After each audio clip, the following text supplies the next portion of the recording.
What is going on, guys, and welcome back to Touchdowns to Home Runs. My name is Bernie. Thank you for joining us today on the Touchdowns to Home Runs show. Hope that your day is going absolutely fantastic. Now, today, we're going to be doing a little bit of a national championship preview, but with more of a focus on what Ohio State would have to do in order to upset Alabama in this matchup. Now, to start breaking this down, we have to look at the Alabama defense, which in my opinion is obviously extremely talented, but is good, not great. And if you're an Ohio State team, you're coming off a matchup where you absolutely obliterated what, in my opinion, is the best defense in all of college football when we look at the Clemson Tigers. And statistically speaking, Clemson is a lot better defensively ranked than this Alabama defense is. We'll take a look at defensive efficiency post-bowl games, where Clemson is ranked number 2 in the country and Alabama is ranked number 27. This Alabama defense is obviously, again, very, very talented, but it's good, not great, and I definitely think there's an opportunity for Ohio State to put up a whole bunch of points in this national championship game. Let's take a look at the box score of the SEC championship game between Alabama and Florida. And the reason that we're looking at this game as opposed to Notre Dame is because I think overall Kyle Trask and this Gators offense is more talented than Notre Dame and Ian Book, and is a more accurate representation of sort of what Alabama is going to get against the Buckeyes. Now, if we look at Kyle Trask's stat line, obviously he played absolutely phenomenal. We look at 26 for 40 passing, over 400 passing yards, 3 touchdowns, no interceptions. This Florida team really did what they wanted, especially in the second half. And I know Alabama ended up getting some key stops in the fourth quarter to end up actually taking this game. But the Florida offense really did have their way for a lot of it. We look at some of the team stats, 8 for 11 on third down conversions and 10.2 yards per passing play. I mean, this Florida offense moved. They moved when they had to, and this Alabama defense couldn't really come up with clutch stops before the fourth quarter. Again, I think Ohio State has a fantastic opportunity to be able to put up a lot of points here. Next, we have to look at Mac Jones. Now, obviously, Mac Jones is an extremely talented quarterback who's had a fantastic season. There's a reason that Alabama's in the national championship and their offense is led by him. There's a reason that Mac Jones was one of the Heisman finalists. And there's also a reason that he's probably going to be the third or fourth quarterback taken. At the end of the day, Mac Jones does 2 things really well. He gets the ball out quickly, and he's an extremely accurate passer. We look at Mac Jones, who's only been sacked 11 times with an extremely talented Alabama offensive line. We also look at, his 77% completion percentage and also only 4 interceptions thrown on the year. However, in comparison to Trevor Lawrence, there's a lot of things that he doesn't do well, particularly in terms of the deep ball. He doesn't have a lot of arm strength, and his accuracy decreases heavily when he's on the run. So what does Ohio State have to do? Well, obviously, you got to get pressure to Mac Jones. You got to get past that offensive line.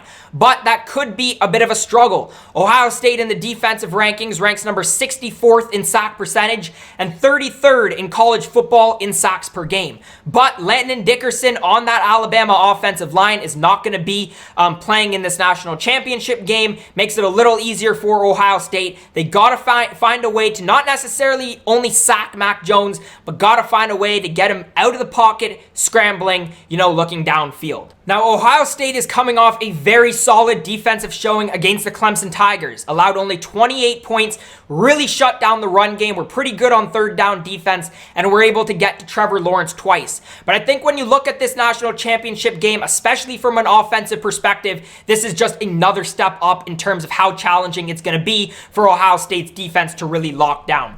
Let's flip over sort of to what Ohio State really does well, and it obviously starts with their quarterback in Justin Fields, particularly who had a fantastic monster game against Clemson. We look at 385 passing yards, 6 passing touchdowns. He was absolutely fantastic, but he's been fantastic really all year long. Only thrown 6 interceptions this year, and he's been really one of the reasons that Ohio State is in this national championship game. Next up, we really got to acknowledge this Ohio State wide receiving core, because coming into this game, everybody's going to be talking about the Alabama core, and really rightfully so. I mean, you got Metchie, you got Waddle, and obviously you got the Heisman and DeVonta Smith, but this Ohio State receiving core is right there in terms of their talent. You look at Olave, you look at Wilson, one of the best receiving duos in all of college football, in my opinion.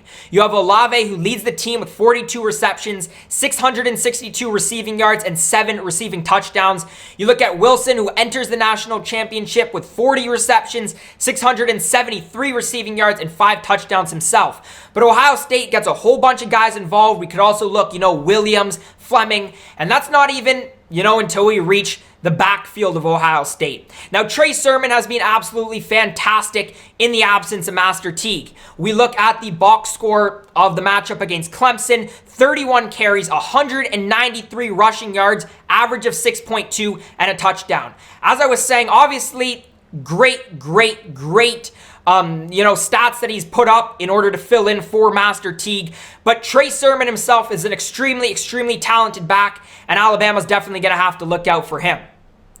Overall, though, Ohio State comes into this national championship game with just a ton of momentum.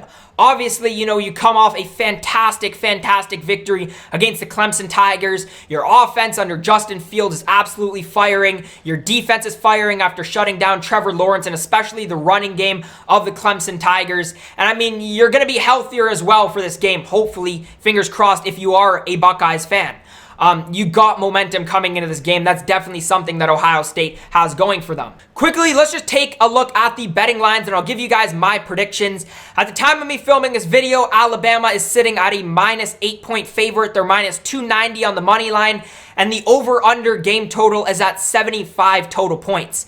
I think when we look at this game, it just comes down to Alabama being the more talented team. They're good on both sides of the football, particularly offensively. And the real issue I have here, with picking Ohio State to win this matchup is even if you game plan for 1 or 2 guys offensively, like let's say you game plan for DeVonta Smith, Alabama has so many guys on offense that can beat you in the passing game, in the running game. They're just so talented, and I don't see Ohio State taking this one, so I would take Alabama on the money line.